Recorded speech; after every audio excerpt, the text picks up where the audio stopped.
제가 오늘 성경 말씀을 봉독해 드리겠습니다. 요한복음 21장 1절에서 18절 말씀입니다. 요한복음 21장 1절에서 18절 말씀 제가 천천히 봉독해 드리겠습니다. 그 후에 예수께서 디베랴 호수에서 또 제자들에게 자기를 나타내셨으니 나타내신 일은 이러하니라. 시몬 베드로와 디두모라 하는 도마와 갈릴리 가나 사람 나다나엘과 세베대의 아들들과 또 다른 제자 둘이 함께 있더니 시몬 베드로가 나는 물고기 잡으러 가노라 하니 그들이 우리도 함께 가겠다 하고 나가서 배에 올랐으나 그날 밤에 아무것도 잡지 못하였더니 날이 새갈 때에 예수께서 바닷가에 서셨으니 제자들이 예수이신 줄을 알지 못하는지라. 예수께서 이르시되 얘들아 너희에게 고기가 있느냐 대답하되 없나이다. 이르시되 그물을 배 오른편에 던지라 그리하면 잡으리라 하시니 이에 던졌더니 물고기가 많아 그물을 들 수 없더라. 예수께서 사랑하시는 그 제자가 베드로에게 이르되 주님이시라 하니 시몬 베드로가 벗고 있다가 주님이라 하는 말을 듣고 겉옷을 두른 후에 바다로 뛰어내리더라. 다른 제자들은 육지에서 거리가 불과 한 50칸쯤 되므로 작은 배를 타고 물고기 든 그물을 끌고 와서 육지에 올라보니 숯불이 있는데 그 위에 생선이 놓였고 떡도 있더라. 예수께서 이르시되 지금 잡은 생선을 좀 가져오라 하시니 시몬 베드로가 올라가서 그물을 육지에 끌어 올리니 가득히 찬 큰 물고기가 153마리라. 이같이 많으나 그물이 찢어지지 아니하였더라. 예수께서 이르시되 와서 조반을 먹어라 하시니 제자들이 주님이신 줄 아는 고로 당신이 누구냐 감히 묻는 자가 없더라. 예수께서 가셔서 떡을 가져다가 그들에게 주시고 생선도 그와 같이 하시니라. 이것은 예수께서 죽은 자 가운데서 살아나신 후에 세 번째로 제자들에게 나타나신 것이라. 그들이 조반 먹은 후에 예수께서 시몬 베드로에게 이르시되 요한의 아들 시몬아 내가 이 사람들보다 나를 더 사랑하느냐 하시니 이르되 주님 그러하나이다.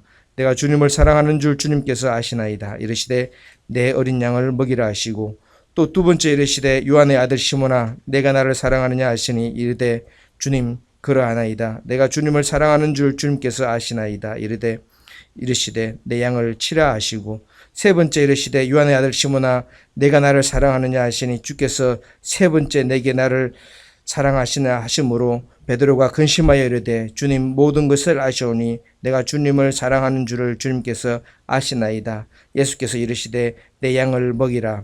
내가 진실로 내게 이르노니 내가 젊어서는 스스로 띠뛰고 원하는 곳으로 다녔거니와 늙어서는 내 팔을 벌리리니 남이 내게 띠띠우고 원하지 아니하는 곳으로 데려가리라. 아멘. 이 시간 이풍주 목사님께서 나오셔서 모닥불, 물고기 그리고 조반이란 제목으로 말씀을 전하실 때 많은 은혜 받으시기 바랍니다.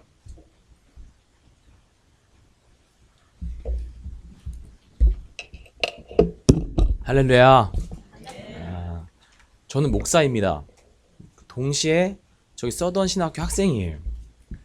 목사 안수를 받고 이렇게 사역을 하는데 한 1년 정도 공백이 있었어요. 왜냐면 제가 유학생이기 때문에 비자, 토플 같은 걸 준비하는 시간이 있었는데 오랜만에 지난주에 설교를 한 거예요, 사실. 근데 이 자리에서 설교하는데 수혜자는 접니다, 일단. 얼마나 큰 은혜가 되던지 하나님께서 정말 이 교회를 사랑하실 뿐만 아니라 하나님께서 완벽한 계획을 가지고 계시구나 라는 확신이 들었어요. 아멘. 오늘도 그런 은혜 주실 줄 믿습니다. 오른쪽 손은 왼쪽 가슴에 대겠습니다. 저를 따라서 합니다. 선포하는 거예요. 나는 지금 하나님의 말씀을 듣습니다. 그 말씀에는 능력이 있습니다.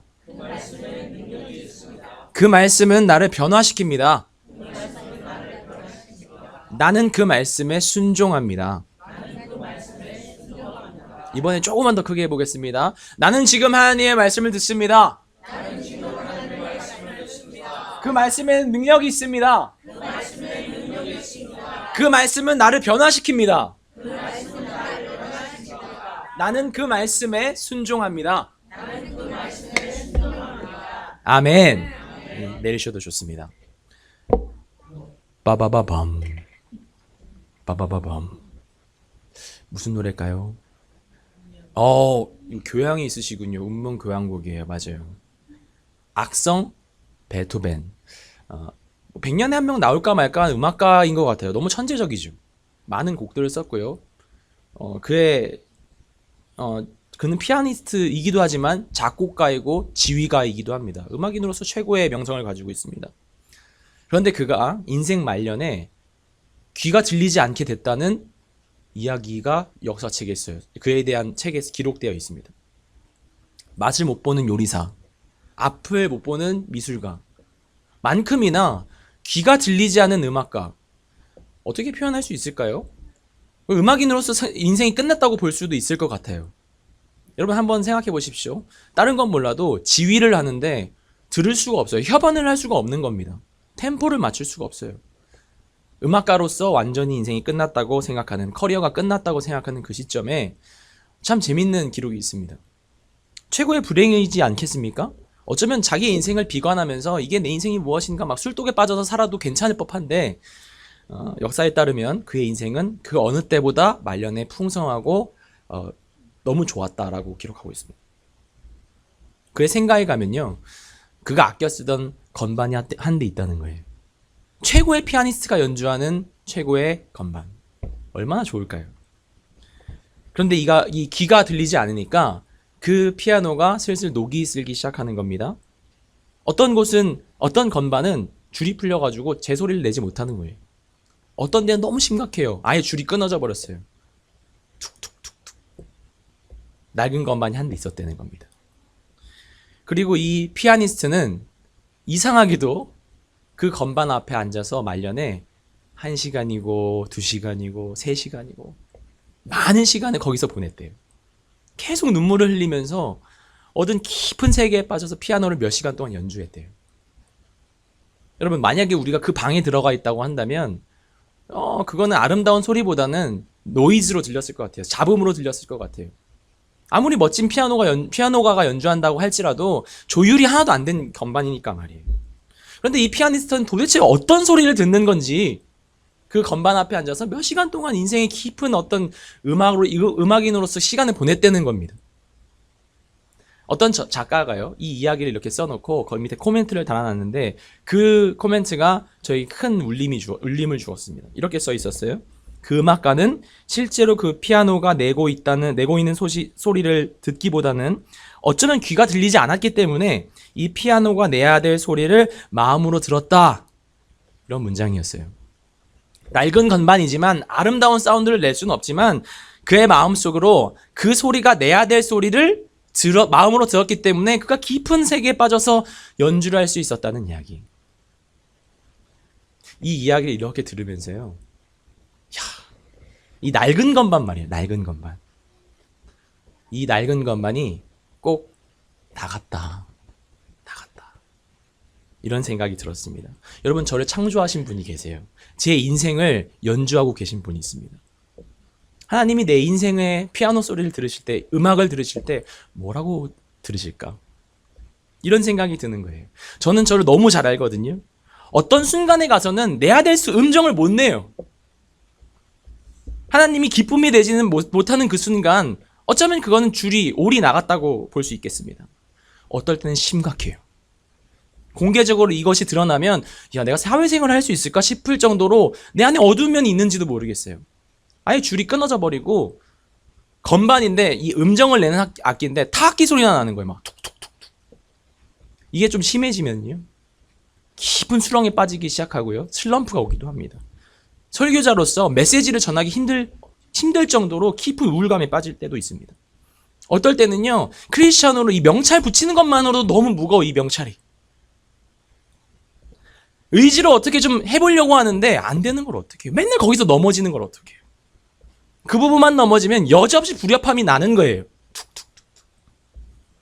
내 인생의 연주자가 내 피아노 건반 소리를 이렇게 들으실 때 뭐라고 생각하실까? 고개가 푹 숙여져요. 낡은 건반. 때로는요, 하나님께서 나 대신 다른 사람 쓰셔도 할 말이 없어요. 왜 그렇죠? 내가 낡은 건반이 맞으니까, 내야 될 소리를 못 내니까요. 와, 성경식이 저렇게 많아, 기도를 저렇게 많이 해, 저 사람은 정말 아름다운 사람 같아, 아름다운 건반인 것 같아. 그런데 난 아니야. 비교의식 때문에 막 더 기가 죽는 거죠. 하나님께서는 이 낡은 건반을 어떻게 처리하실까요? 어떻게 다루실까요? 혹시 우리 안에도 이 낡은 건반 같은 모습이 있진 않습니까? 하나님께서 이 낡은 것만 어떻게 취급하실까요? 신앙이 좀 견고하지 않은 사람은요, 이 낡은 소리가 한 3개, 4개만 나도 하나님이 번개를 들어서 막 벌하실 것 같아요. 미안합니다. 과격한 표현 써서 죄송합니다. 도끼를 들어서 찍어버리실 것 같아요.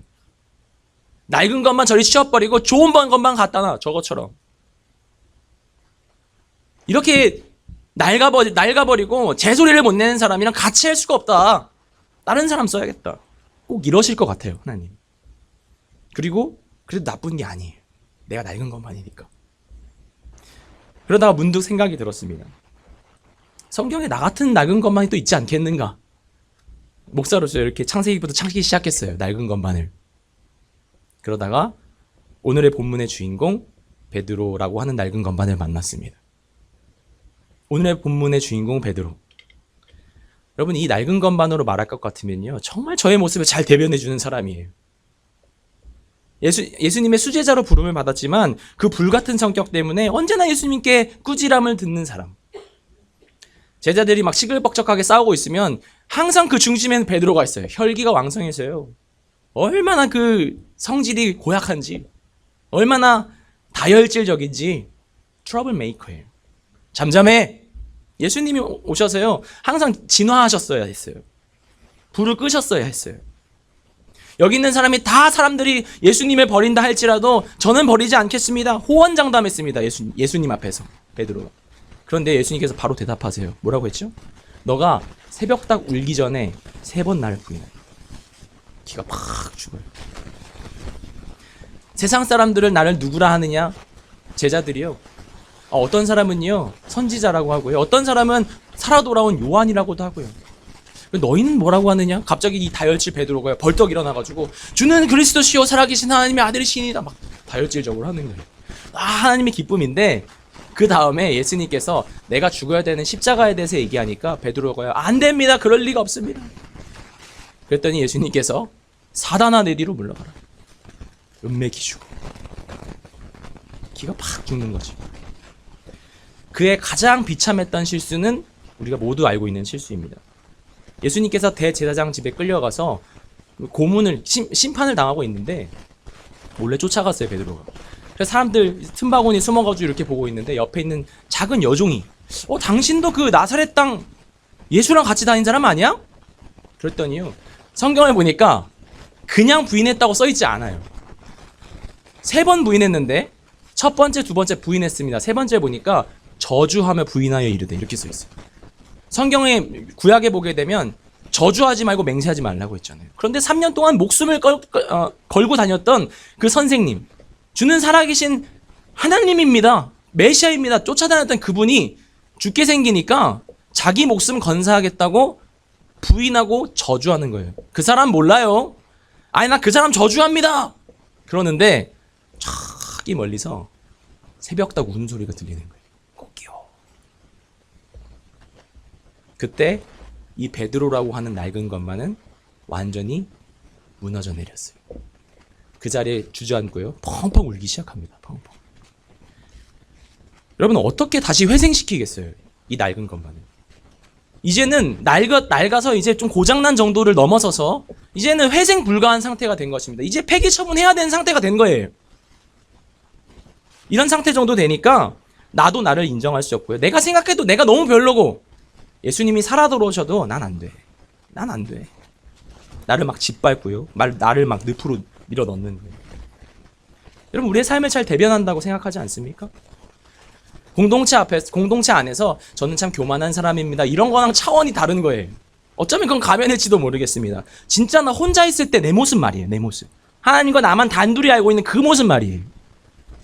여러분, 그 죄악들을 볼 때 몸서리 쳐지지 않으세요? 여러분, 우리는 우리 스스로를 잘 알잖아요.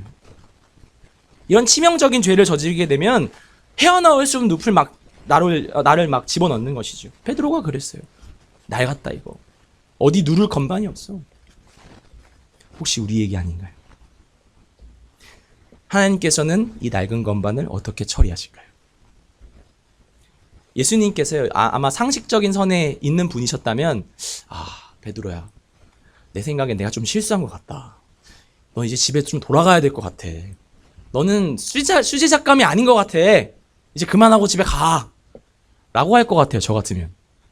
상식적으로 그래야지 맞아요. 겟세마네 동산에서 십자가 지기 직전에 땀방울이 핏방울이 될 때까지 막 기도하고 있어요. 막 죽을 것 같은 마음이 들어서 예수님이, 그 신이신 하나님, 예수님께서 그 겟세마네 동산에서 막 피 흘리시면서 기도한 거예요. 그래서 제자들에게 너무 힘드니까 나를 위해서 좀 중보해줘, 기도해줘 라고 문지기를 시켜놨어요. 기도를 시켜놨어요. 그랬더니 돌아와서 보니까 코 고는 소리가 들리는 거예요. 가까이 들어서 보니까 베드로 소리가 제일 커. 가장 큰 희망을 주고 가장 큰 사랑을 줬는데 가장 큰 실망감을 안겨주는 이 베드로를 보면 꼭 우리 같다는 얘기예요. 더 이상은 안 되겠다. 거기까지. 너 말 잘 듣는 요한 내 수제자 해라. 너 그냥 안드레한테 인수인계 해라. 여러분, 우리가 동창회 회장만 뽑아도요, 리더십이 있어야 돼요. 말도 좀 잘해야 됩니다. 재정도 좀 있었으면 좋겠어요. 요즘은 잘생겨야 된대요. 여러분, 그래야지 좀 뽑아주는 건데, 교회에서 가장 큰 기둥이 되는 사람, 초대교회에서 반석이라고 부르는 사람, 너로부터 내가 초대교회를 시작할 거야 라고 부르는 사람이 어떻게 이렇게 낡은 베드로였냔 말이에요. 예수님께서 어떻게 참으셨을까요? 어떻게 예수님께서 베드로를 기다리셨을까요? 왜 그러셨을까요? 예수님 마음속으로 들어가 보고 싶은 거예요. 예수님께서는 왜 많은 사람 중에 베드로를 부르셨을까요? 초대교회의 반석으로. 예수님 아셨잖아요. 그 새벽닭 울기 전에 3번 부인할 것도. 예수님의 마음을 엿볼 수 있는 구절 한 2구절 정도 찾았는데 한 구절만 봤으면 좋겠습니다. 요한복음 1장 42절 말씀인데요. 한번 PPT를 띄워주시겠어요? 제가 한번 읽어보겠습니다. 데리고 예수께로 오니 예수께서 보시고 이르시되 내가 요한의 아들 시몬이니 장차 게바라 하리라 하시니라. 게바는 번역하면 베드로라. 이 말씀의 배경은 이렇습니다. 안드레라고 하는 베드로의 형제가 베드로보다 예수님을 먼저 봤어요. 설교 시간에 이렇게 설교를 들은 것 같아요. 설교를 말씀을 이렇게 들어보니까 와, 이거는 메시아인 게 분명해. 이거는 그리스도가 아니면 이런 말씀을 할 수 없어. 그분은 메시아가 분명하고 하나님의 아들이 분명해. 막 은혜를 받고요. 전하지 않을 수 없어 집에 있던 형제 베드로에게 가서 와 보라. 글쎄 와봐. 메시아가 진짜 있어. 안 간다니까. 그러고 이렇게 끌고 나오고 있는데 끌고 나오고 있는 장면을 예수님께서 먼저 보신 거예요. 그리고 나서 말 걸지 않았지만 예수님께서 베드로에게 먼저 건넨 말이 이겁니다. 네가 요한의 아들 시몬이니. 그것이 그의 현 주소입니다. 그것이 정말 그의 모습이에요. 그의 신분입니다. 처음 만나서 그의 모습을 예수님께서 보셨어요. 과거와 현재와 미래를 전체를 보시는 그 예수님의 깊은 눈이 베드로를 처음 보시고요. 네가 현재 주소가 그렇지. 그래. 내가 수제자로 부를 거지만 배신할 거지. 트러블 메이커로 전락할 거지. 코 골 거지. 속 썩일 거지. 그래, 네 모습이 현 주소가 그런 건 나도 알고 있어. 그런데 성경을 보니까 뭐라고 써있죠? 지금 말고 장차. 이 장차라는 이 2글자가 얼마나 내 마음에 은혜를 주는지 여러분 여기서 은혜를 받으셔야 돼요. 예수님께서 우리를 부르실 때 현재의 모습이 전부가 아니라고 생각하고 부르셨다는 것을 믿으시기 바랍니다. 여러분 우리가 우리 자신을 보면요 실망할 수밖에 없어요. 우리가 우리 자신을 보면은 절망할 수밖에 없습니다. 그런데 우리보다 훨씬 더 깊은 눈을 가지고 있고 우리를 향한 완벽한 계획을 가지고 있는 예수님께서 우리를 부르실 때 어떻게 부르시냐면 믿으시길 바래요. 끝그림을 보고 부르세요. 여러분 이거 믿으시길 바래요. 장차 개바라 하리라 누가 하겠다는 거예요 지금. 예수님께서 의지를 가지고 내가 너를 그렇게 만들 거야. 지금 현 주소가 그거지만 장차 지금 말고 나의 때에 나의 방법으로 너를 교회의 반석으로 내가 널 만들 거야. 여러분 거기에 우리의 소망이 있는 것입니다. 여러분 거기에 우리의 희망이 있어요. 여러분 예수님께서요 베드로가 어떤 존재인지를 보셨고 그를 부르셨습니다. 저는 이 표현을 맞는 표현인지 잘 모르겠어요. 근데 성경 이 설교를 쓰면서 표현할 길이 없어서 이렇게 표현했는데 귀 있는 자는 들을지어다. 한번 들어보세요. 하나님의 믿음이 우리의 불신앙을 이겨요. 이해가 되세요? 하나님의 faithfulness, 신실하심이 우리의 믿음 없음을 이긴다니까요. 여러분 우리가 지금 보는 것이 전부가 아닙니다. 끝내 그분의 타이밍에 그분의 방법으로 우리는 개바가 될 거예요. 아멘.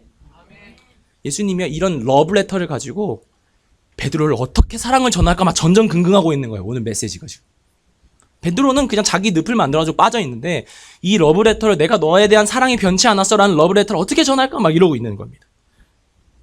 깊은 늪에 빠져서 베드로가 혹시 이 중에서 심각한 중독의 문제에 빠져있는 사람이 있다고 한다면 여러분 엄청나게 괴로울 거예요. 그리고 그것이 그 중독의 내용이 죄와 관련돼 있다면 하나님 앞에서 쉽지 않을 겁니다. 분명히 그럴 거예요. 누구 앞에 말하기도 어렵고요. 예배 나올 때마다요 막 걸림돌이 돼가지고 요 앞에 못 앉아. 그런 사람들 보면 저 뒤에 앉아가지고 손도 이렇게 들어요. 여러분 이거는요 저는요 부부싸움을 했어요. 이거는 차원이 다른 문제예요. 지금 깊은 내면의 늪에 빠져있는 베드로의 모습. 3번 부인하고 저주했던 사건이 베드로에겐 그런 사건이었습니다.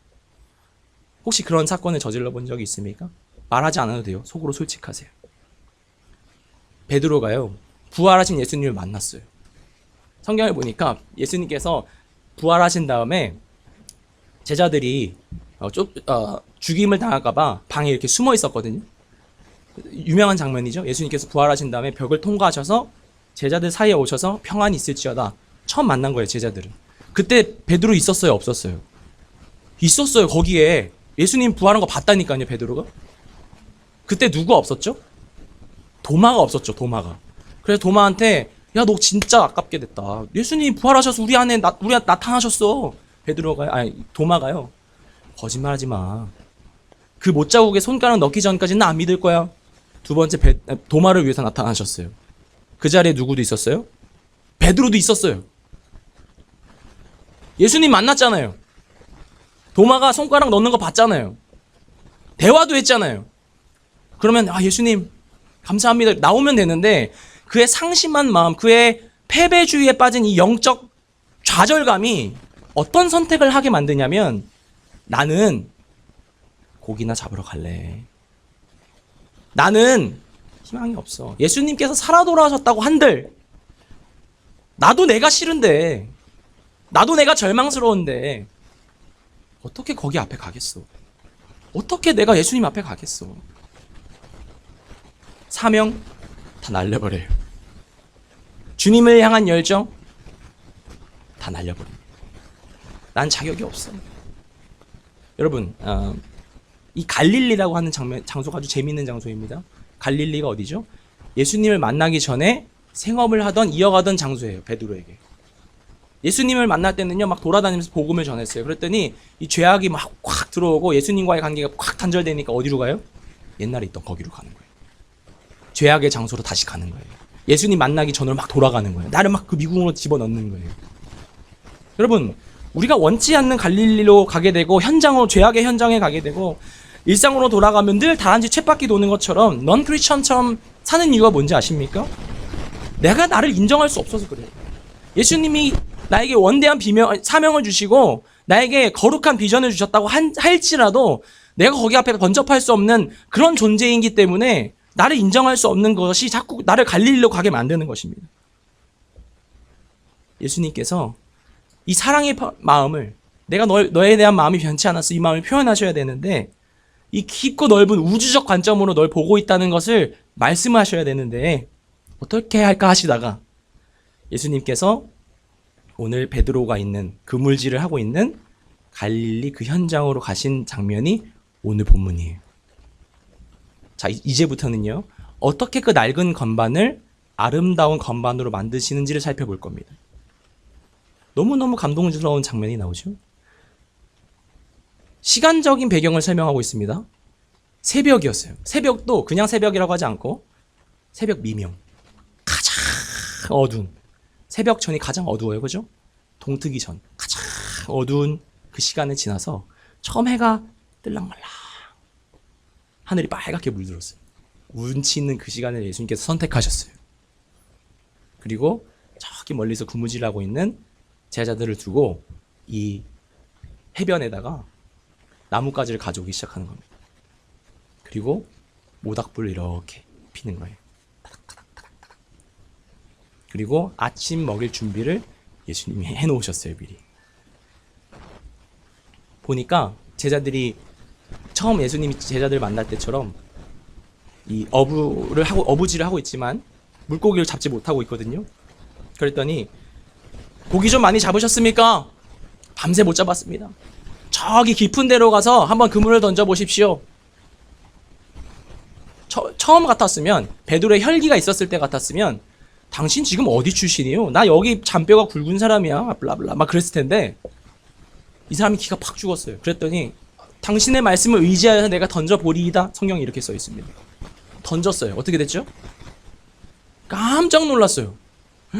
이렇게 잡아본 적이 없을 정도로, 성경에 이거 어떻게 샜는지 모르겠어요. 153마리를 잡았대요. 얼마나 많은 고기를 잡았는지 아마 그때 눈치를 챘던 것 같아요. 성경에 재밌는 표현이 나와요. 예수님의 사랑을 받는 제자가 이르되라고 있는데 그 요한이에요. 우리 요한복음 보고 있잖아요. 부끄러워서 자기를 그렇게 표현했어요. 요한이 예수님을 먼저 보고 예수님이요. 그리고 베드로의 옆구리를 쿡 찌릅니다. 베드로야, 주시라. 성경에 보니까 주시라 써 있어요. 주님이야. 예수님이 찾아왔어. 그 장면에 보니까 예수님이 주시라는 소리를 듣자마자 지체 없이 이 만선을 뒤로 하고 베드로가 그물을 탁 내려놓습니다. 그리고 옷을 주섬주섬 입기 시작하는 거예요. 예의를 갖추는 거예요, 지금. 그리고 얼마 되지 않았기 때문에 풍덩 그 밑으로, 물 밑으로 내려가서 예수님께 막 뛰어가기 시작하는 거예요. 여러분, 대사가 몇 개 없지만 이 장면을 보면서 우리가 뭔가를 읽을 수 있죠. 여러분, 베드로가요, 아주 불쌍한 지경에 이르는 것입니다. 그물을 던지고 있지만 그물이 손에 잡히지 않는 거예요. 왜 그렇죠? 예수님에 대한 계속된 상념과 예수님께 맴도는 그 사랑 때문에 예수님을 만나지 않았으면 모르겠는데 예수님으로 충만한 적이 있거든. 예수님을 경험하고 예수님의 그 3년간의 따뜻한 사랑이, 그 추억이 계속 맴돌거든. 아름다운 추억이 생생하게 있는데 예수님을 위해서 헌신할 수 없는 내 모습을 볼 때 이 두 개가 계속 충돌하는 거예요. 막 믹스업이 돼가지고 막 나를 괴롭히는 거예요. 내가 고기를 잡는 건지 고기가 나를 잡는 건지. 사명은 너무 버거운 거라서 그물을 던지고 있는데 하나도 잡히지 않고 일이 손에 잡히지 않는 거예요. 자꾸 예수님 생각만 나고. 여러분, 우리 얘기 아니에요? 이런 마음을 있는데 주시라 이러니까 본능적으로 탁 내려놓고 주님 앞에 막 달려가는 거예요. 어린아이 같이. 내려와가지고 보니까 예수님이 진짜 많아요. 오늘 본문을 요한이 아주 재밌게 묘사했습니다. 감히 누가 주시구나라고 하는 사람이 없었대요. 침묵이었대요. 무거운 분위기를 얘기하는 거예요. 다 예수님인 건 알고 있는데 눈치만 보고 있는 거예요. 예수님께서 아주 친절하게 잡은 물고기 몇 개 좀 가져올래? 예수님께서 직접 구우십니다. 그날 주방장이세요. 어안이 벙벙한 제자들에게 잡아먹어. 친절하게. 옛날에 그 발을 씻겨줬던 그 따뜻한 표정과 따뜻한 체온이 느껴지는 그 마음이 막 느껴져가지고 죄책감과 예수님에 대한 막 사랑이 막 부딪혀가지고 내가 이 고기를 코로 먹는지 입으로 먹는지 모르고 막 먹는 거예요.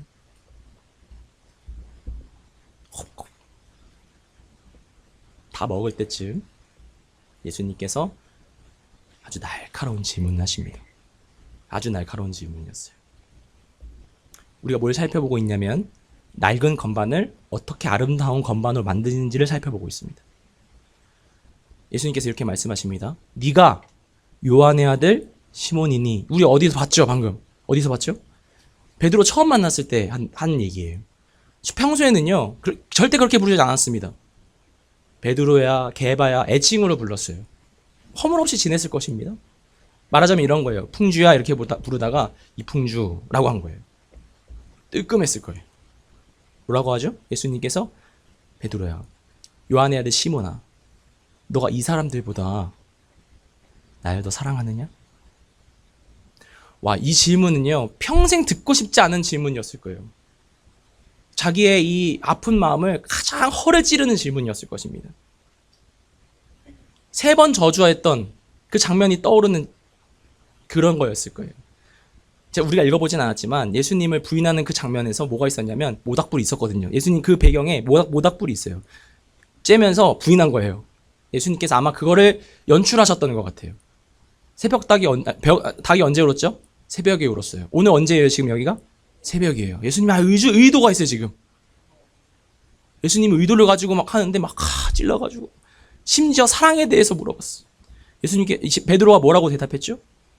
아주 이상한 대답을 합니다. 내가 주님을 사랑하는 줄 주님이 아시잖아요. 예스예요, 노예요 이게. 쓱 넘겨요. 뭐예요 지금? 아주 소극적입니다. 주님, 저는요 자격이 없어요. 저는 실패했다고요. 예수님, 왜 그런 저에게 사랑에 대해서 질문하십니까? 주님을 사랑했다면 부인하지 않았을 텐데 저는 부인해버렸단 말이에요. 하지만 내 마음은 변해버렸어요. 예수님이 없으면 하루도 살 수 없는 존재가 되었습니다. 주님이 없으면 살 수 없는 가슴이 되어버렸는데 아무것도 손에 잡히지 않아요, 주님. 여러분, 너무 공감이 되는 마음이에요. 베드로의 마음이 너무너무 공감이 돼요. 내가 주님을 사랑하신 줄 주님께서 아시잖아요. 왜 물어보세요, 자꾸. 직구 주세요. 두 번째 물어보십니다. 요한의 아들 시몬아, 네가 이 사람들보다 나를 사랑하느냐? 그러하외다. 내가 주를 사랑하는 줄 주께서 아시나이다. 세 번째 물어보세요. 세 번째 질문할 때는요, 요한복음 요한이 썼잖아요. 그 자리에 있었어요. 아마 직접 봤던 것 같아요. 뭐라고 기록했냐면 이렇게 기록했습니다. 17절 띄워주시겠어요? 이렇게 써있어요. 세 번째 이르시되 요한의 아들 시몬아, 내가 나를 사랑하느냐 하시니 주께서 세 번째 내가 나를 사랑하느냐 하심으로 베드로가 근심하여 이르되. 어떻게 우리 마음이랑 이렇게 똑같아요? 근심했대요. 아마 표정이 일그러졌던 것 같아요. 예수님께서 이제 나를 짓밟으시는구나. 난 이제 퇴출되는구나. 야, 너 어떻게 그럴 수 있냐? 아니, 정도가 있지. 어떻게 부인하고 저주를 해? 예수님, 이제 그 다음 말은 넌 이제 끝장이다. 막 이러면서요, 고개를 푹 숙이고 있는데 예수님께서 그때 아주 결정적인 인류 역사에서 제일 중요한 대사를 하시죠. 뭐라고 하셨죠? 제가 읽어보겠습니다. 17절 계속 읽겠습니다. 세 번째, 내가 나를 사랑하느냐 하심으로 베드로가 근심하여 이르되 주님, 모든 것을 아시오매 내가 주님을 사랑하는 줄을 주님께서 아시나이다. 예수께서 이르시되 내 양을 먹이라. 내 양을 먹이라. 그래? 그럼 내 양을 좀 먹여줘. 내 양을 좀 먹여줘. 하나님, 난 자격이 없어요. 알아. 근데 그 마음이면 되거든. 나는 그 마음이 중요하거든. 그 마음만 있으면 돼. 여러분, 놀라운 사실은 이때 베드로가 살아요. 완전 바싹 말라져서 폐기 처분해야 되는 베드로가요, 이 한마디에 다시 살아요. 이 깨져버렸던 베드로가 다시 아름다운 건반이 되었습니다. 여러분, 상황이 변한 거 아니었습니다. 그런데 이 베드로가 사랑에 미친 사람이 됩니다. 처음부터 나를 전부하셨던 그분이, 내 죄와 내 부족함과 내 낡은 소리를 다 아시는 그분이 나를 받아주셨어. 다른 것만 찾으셔도 되고 내 스스로 안 된다고 난 좌절해서 내 늪에 넣어놨는데 그분께서 다시 찾아오셔서 내 죄악의 현장에 찾아오셔서 나에게 두 번째 미션과 사명을 주셨어. 나를 사도로 삼아주셨어. 여러분, 이게 낡은 건반을 처리하는 예수님의 방식입니다.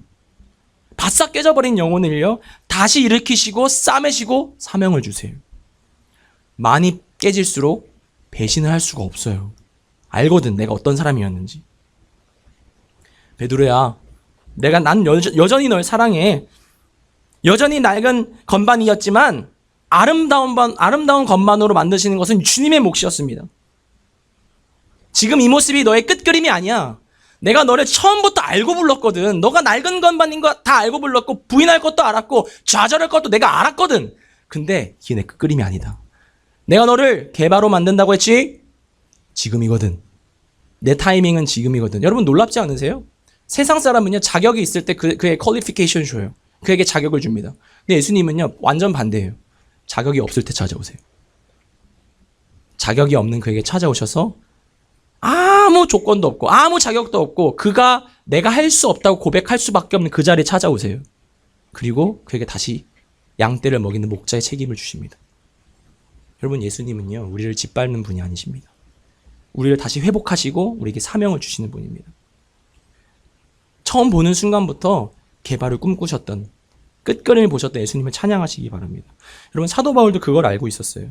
그래서 사도 바울은 이 예수님의 사랑을 어떻게 표현했냐면, 창세전에 나를 미리 예정하신 하나님, 약할 때 강함이 되시는 하나님, 죄인 중에 괴수인 나를 부르셔서 다메섹 도상에서 어떻게 부르냐고. 세상에, 예수 믿는 사람 잡아 죽이러 가는 길에 어떻게 그 다메섹 도상에서 예수님이 바울을 부르시냔 말이에요. 그러니까 배신할 수가 없지. 그러니까 죽을 때까지 충성했죠. 도레미파솔, 거기서 넘어지는 거 내가 알고 있었다고. 거기서 항상 그 음정이 나가는 걸 내가 알고 널 불렀다니까. 그 연약한 모습 내가 너 알고 있었다고. 너는 해결할 수 없어. 나한테 와, 나한테. 너는 해결할 수 없지. 넌 좌절할 수밖에 없지. 근데 나한테 희망이 있다. 내가 너에게 완벽한 계획을 가지고 있어. 그 새벽닭 울기 전에 저주했던, 부인했던 장면이 요한복음 13장에 나와요. 근데 그 13장 1절을 보니까 이렇게 써 있습니다. 6월절 전에 예수께서 자기가 세상을 떠나 아버지께로 돌아가실 때가 이른 줄 아시고 세상에 있는 자기 사람들을 사랑하시되 끝까지 사랑하시니라. 끝까지 사랑하시니라. 너무 초연하세요. 죽음 앞에서. 어떻게 그럴 수 있죠? 끝그림을 아시거든요. 내 안에 착한 일을 시작하신 이가, 길게도 표현했죠. 사도 바울이 예수님, 하나님을 표현하신 방법이에요.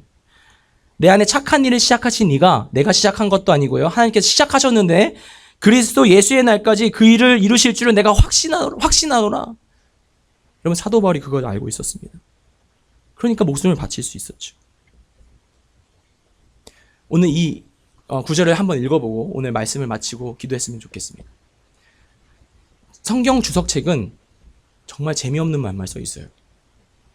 딱딱한 말들만 써 있어요. 그런데 참 은혜되는 말씀이 보여서 나누려고 그걸 이제 타이핑해서 왔습니다. 한번 띄워주시겠어요?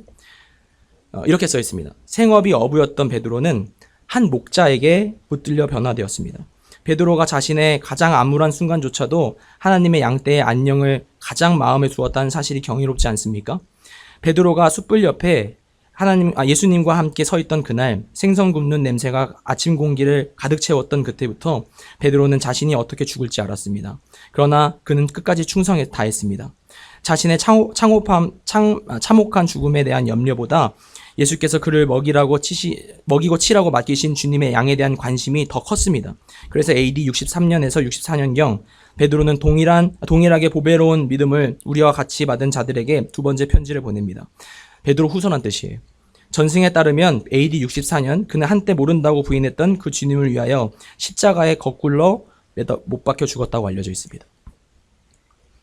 우리들 표현으로 하면요, 그 낡은 건반이 점점 수리돼서 아름다운 건반이 되었다, 이런 얘기예요. 우리 예수님이 너무 좋지 않으세요? 낡은 건반을 대우하시는 방법이 너무 현명하시고 대단하지 않으십니까? 여러분, 그게 안 돼서 우리가 몸부림쳤던 사람들이잖아요. 의지를 해보려고 했는데 그 내 노력대로 안 되는 것 때문에 힘들었던 사람이었잖아요. 어떻게 되시는지 아세요? 그게 어떻게 고쳐지는지 아세요? 예수의 사랑을 젖게 되면, 예수의 사랑에 완전히 젖게 되면 아름다운 건반이 되게 돼 있어요. 그것 외에는 안 바뀌어요, 사람이.